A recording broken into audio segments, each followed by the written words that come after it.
Bismillahirrahmanirrahim.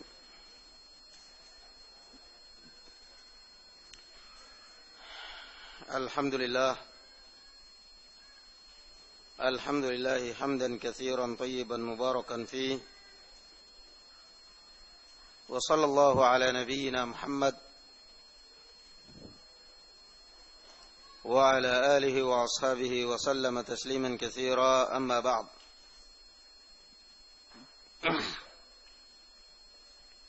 قال الإمام ابن كثير رحمه الله تعالى في تفسير قول الله عز وجل ويمدهم في طغيانهم يعمهون. قال ابن جرير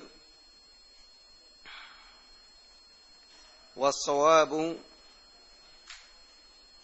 يزيدهم على وجه الإملاء والترك لهم في عطوهم وتمردهم.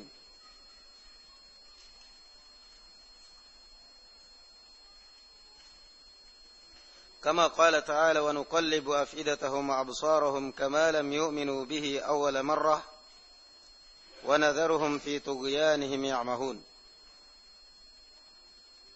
Kata Imam Ibnu Jarir, yang benar dari makna ayat ini barakallahu fikum, bahwasanya makna yamudduhum adalah yaziduhum. Allah Subhanahu wa taala akan menambah mereka,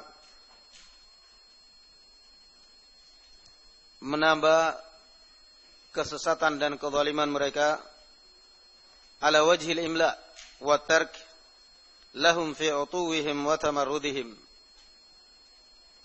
Dari sisi barakallahu fikum al-imla, ditundanya azab mereka dan juga dibiarkan mereka di dalam kesesatan dan penyimpangan mereka. Sebagaimana firman Allah Subhanahu wa taala wa nuqallibu afidatahum wa absarahum kama lam yu'minu bihi awwala marrah, dan kami bolak-balikan tubuh dan pandangan mereka sebagaimana mereka tidak beriman dari awal. Wa nadharuhum fi tughyanihim ya'mahun, dan kami biarkan mereka di dalam pembangkangan dan kesesatannya. Wa tughyan huwa al-mujawazatu fi syai'. At-tughyan adalah melampaui batas. Fi tughyanihim yakni melampaui batas. Kama qala ta'ala inna lamma taghal ma'u hamalnakum fil jariyah. Sebagaimana firman Allah Subhanahu wa taala, dan tatkala air laut pun melimpah dan naik berlebihan, kami pun membawa dan menyelamatkan kalian yakni Nabi Nuh dan pengikutnya di atas al-jariyah, di atas lautan, melalui kapal yang telah dibuat oleh Nabi Nuh alaihi salatu wassalam. Dan di sini bukan berarti Allah Subhanahu wa taala zalim. Allah Azza wa Jalla mengatakan wala yadhlimu rabbuka ahada. Tidak pernah Allah Azza wa Jalla menzalimi siapapun. Allah membiarkan mereka di dalam kesesatan mereka, di dalam penyimpangan mereka, kemudian diazab lebih keras. Bukan berarti Allah Subhanahu wa taala zalim. Karena Allah Subhanahu wa taala enggak akan mungkin membiarkan mereka di dalam kesesatan kecuali karena memang ada bibit dan ada penyimpangan dan penyelewengan dari manusia itu sendiri. Karena bagaimanapun secara naluri manusia, secara akal manusia tetap mengakui bahwa manusia diciptakan oleh Allah Subhanahu wa taala dalam keadaan mempunyai akal sehat dan mempunyai kehendak. Kita bisa aja mengatakan bahwa ini adalah perbuatan zalim, dibiarkan dalam kesesatan kok setelah itu diazab.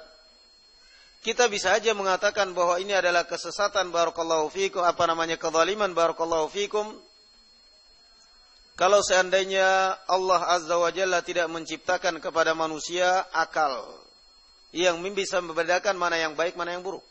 Kemudian diadab. Seperti misalnya binatang atau hewan.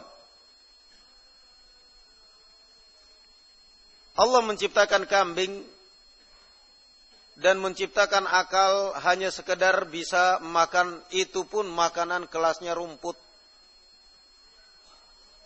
Keluarin aja duitmu 1 juta, masuk beliin roti yang paling istimewa di toko roti Blackberry apa yang semisal strawberry atau yang semisalnya, atau mungkin toko roti Swiss atau yang semisalnya, beliin aja roti yang paling istimewa. Kasihkan kambing, kencingin aja sama dia itu. Diciptakan oleh Allah Azza wa Jalla akal sekedar untuk bisa menilai rumput yang baik, yang enggak baik, itu aja. Baru kemudian barakallahu fikum kita bisa protes bahwa ini adalah kezaliman. Tetapi manusia, Allah Subhanahu wa taala menciptakan kita disertai dengan akal yang sehat, diciptakan dalam keadaan sempurna, diciptakan barakallahu fikum dengan panca indera yang sempurna, dengan akal yang kuat, bisa tahu mana yang baik, mana yang buruk, bisa membuat teknologi ini dan teknologi itu. Kemudian barakallahu fikum masih aja mau mengatakan berarti ini zalim, tidak bisa, Pak. Tidak ada hujjah. Tidak ada hujjah. Naam. Tayyib. Qala Ibn Abbas wa qala Ad-Dhahhak wa qala Ibn Abbas fi tughyanihim ya'mahun. Sebagian orang kadang barakallahu fikum berdalil, orang kafir ditakdirkan oleh Allah Subhanahu wa taala, kenapa kok diazab? Kan ini zalim. Kafir ditakdirkan oleh Allah tapi kok diazab?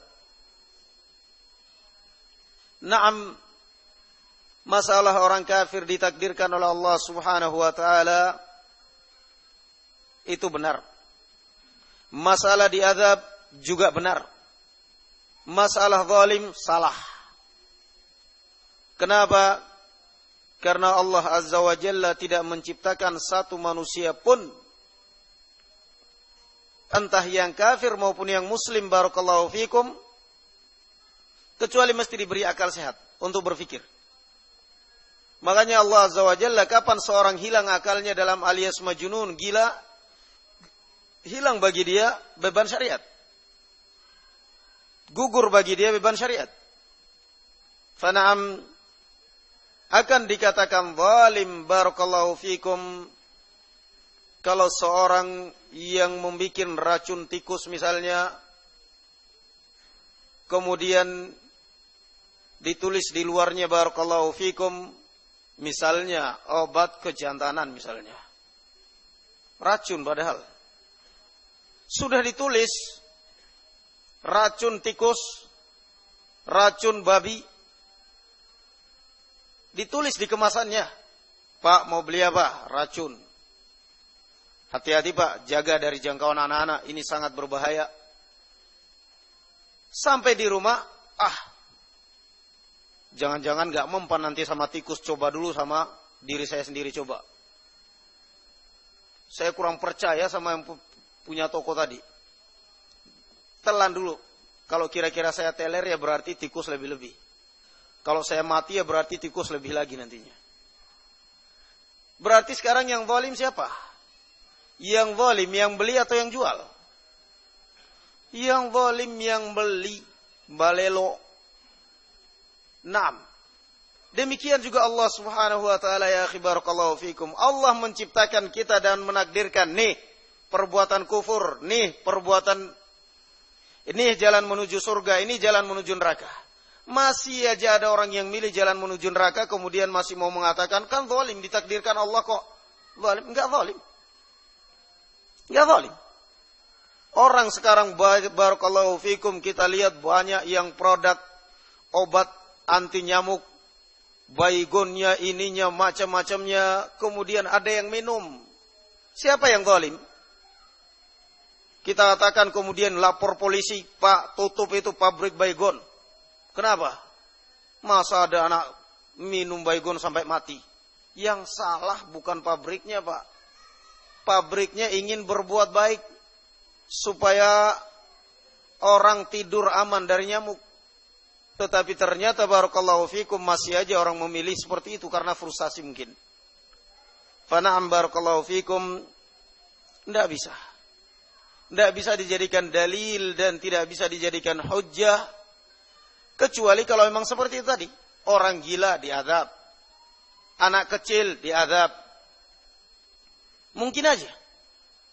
Baru kita berdalil bahwa ini zalim.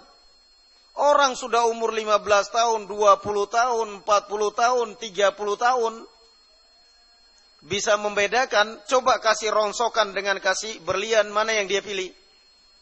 Dia mesti milih berlian. Dikasih berlian, dia akan milih berlian. Dengan sampah rongsokan, dia akan milih berlian. Yang seperti ini dia bisa membedakan, dia bisa memilih. Sementara jalan menuju surga dan neraka nggak bisa membedakan, kebangatan. Kemudian masih aja mau berdalil takdir Allah. Salah, Pak. Fana'am barakallahu fikum. Allah Azza wa Jalla mengatakan dalam Al-Quranul Karim, wa hadainahun najidain. Dan kami memberikan kepada manusia, memberikan hidayah kepada manusia an-najidain. Ay tariqain, dua jalan. Yakni najidul khair wa najidul syarr. Jalan kebaikan dan jalan keburukan. Tayyib. Qala an Ibn Abbas fi tughyanihim ya'mahun fi kufrihim yataraddadun. Allah membiarkan mereka dalam kekufuran mereka munafikin ini yataraddadun. Terus mereka berbolak-balik dalam kufuran. Wa kadza fassarahu Suddi bi sanadihi an sahabah. Ayat ini menunjukkan ya ikhwan barakallahu fikum wa yamudduhum fi tughyanihim ya'mahun, bahwasanya min jaza'is sayyi'ati as-sayyi'atu ba'daha. Di antara atau termasuk barakallahu fikum balasan perbuatan kejelekan adalah kejelekan yang sesudahnya.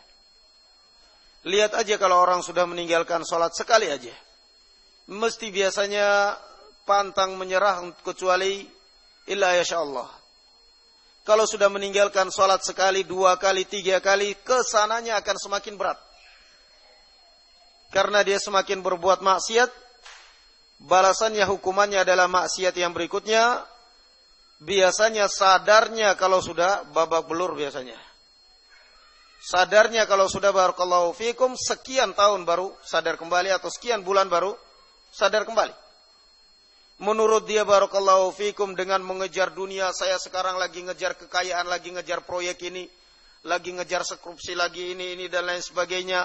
Ah, salat nanti ajalah. Nanti kalau udah omset sekian, nanti kalau udah ini baru saya mau salat.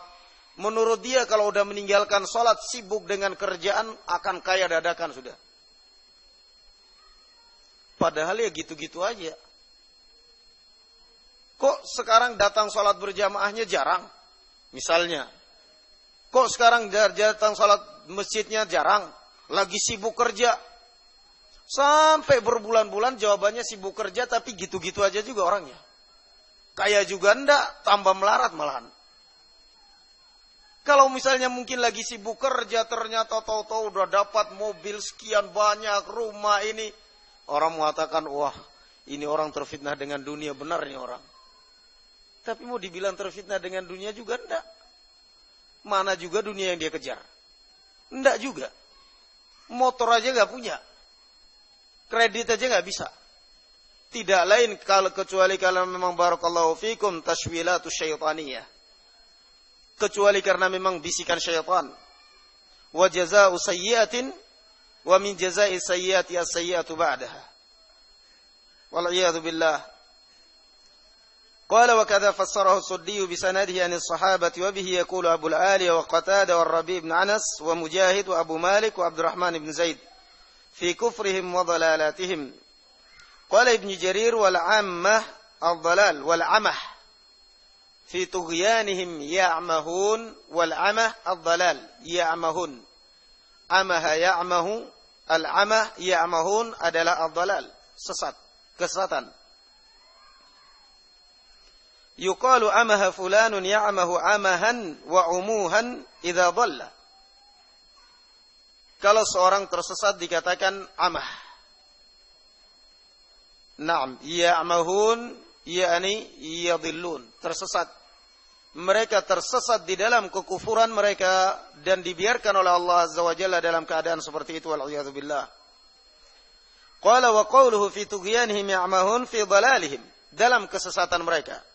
Wa kufrihim alladhi ghamarahum danasah atau danasuh, dan kekufuran mereka yang meliputi mereka. Wa alahum rajsah atau rizsuh, wa yataraddaduna dhullalan la yajiduna ila al-makhraj minhu sabila.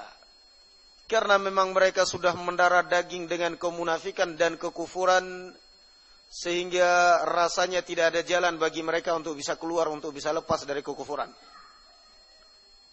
Padahal secara akal sehat, barakallahu fikum, mestinya sebagai manusia berpikir, siapa yang menciptakan saya, lalu apa balasannya? Tetapi tidak. Lianna Allah Ta'ala qad taba ala qulubihim. Kenapa? Karena Allah Azza wa Jalla sudah menutup hati mereka. Enggak mendengarkan peringatan, enggak sama sekali, enggak membekas. Na'udzubillah.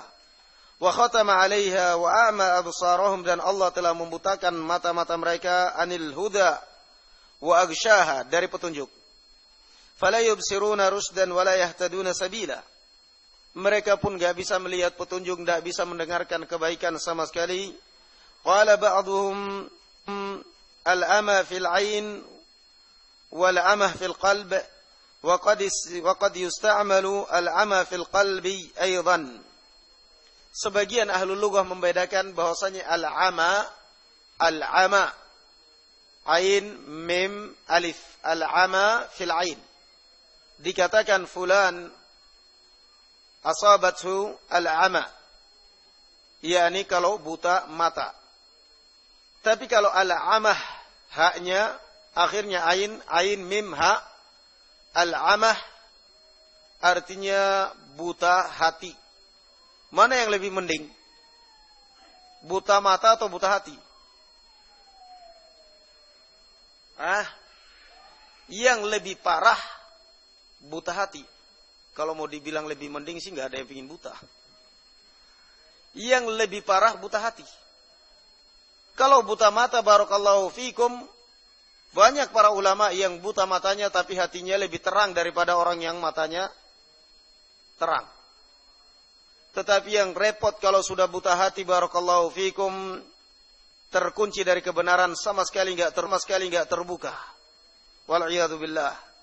Dan terkadang bisa juga sebaliknya, bisa juga kalimat ama digunakan kepada buta hati.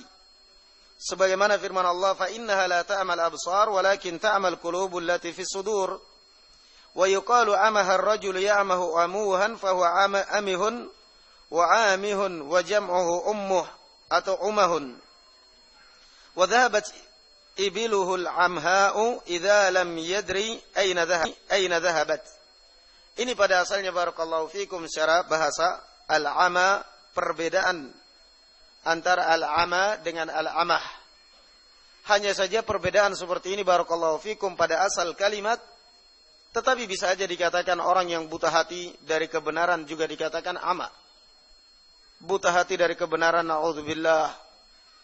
Adzan dikumandangkan kiri kanan, sama sekali enggak tergerak hatinya untuk salat, untuk mikir ibadah. Salat tarawih di mana-mana musalla dikumandangkan, diumumkan, diiklankan, sama sekali enggak tergerak hatinya untuk ibadah. Tetapi kalau Idul Adha baru tergerak hatinya, itu pun bukan tergerak untuk sholat, tergeraknya setelah sholat ngambil daging tok. Itu aja sudah. Tergerak hatinya bukan pada saat takbir malamnya, Allahu Akbar, Allahu Akbar. Ini besok ada sholat Idul Fitri mah. Enggak, Idul Adha enggak. Tergerak hatinya, barakallahu fikum, kalau sudah ada panggilan daging. Jam 9, jam 10, jam 11 perkiraan sudah selesai disembelih, tinggal bagi, baru tergerak hatinya untuk datang ke masjid. Itu pun ngambil daging, kabur lagi dari rumah. Fala haula wala quwata illa billah. Nas'alullah azza wa jalla an yahdiyana wa iyyahum. Wa sallallahu ala nabiyyina Muhammad wa ala ali Muhammad. Subhanakallahumma bihamdika la ilaha illa anta astaghfiruka wa atubu ilaik. Wassalamualaikum warahmatullahi wabarakatuh. Alhamdulillahirabbil alamin.